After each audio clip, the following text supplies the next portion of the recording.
Traveling far distances over the holidays.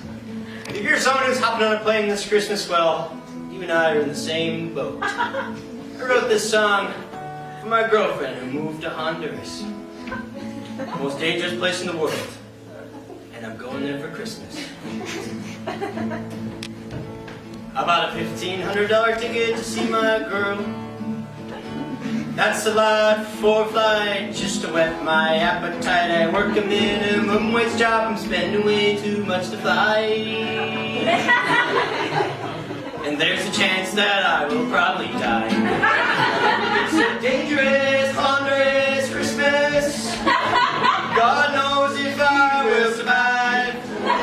It's a dangerous Honduras Christmas. Cross my fingers, I'll be back alive. Her parents gave me gifts to bring. Thank God one of them's not a ring. I packed my suitcase like last night. I hope to God I don't miss my flight.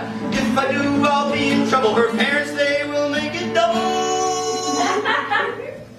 If Honduras doesn't kill me, her parents probably will. Dangerous Honduras Christmas.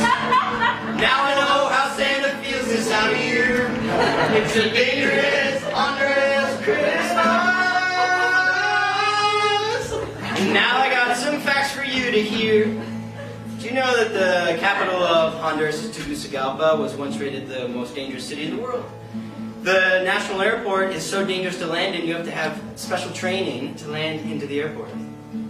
There's, on average, in every tree, 3 to 4 poisonous snakes, so I guess no Christmas tree for me this year. Even the people who live in Honduras agree that it's dangerous. Some of them try to move to America. That is how bad it is.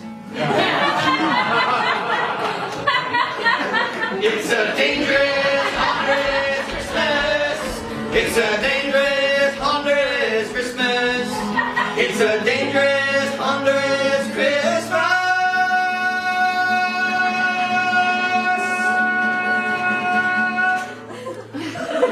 Santa better find me dead or alive. Enjoy your intermission, folks.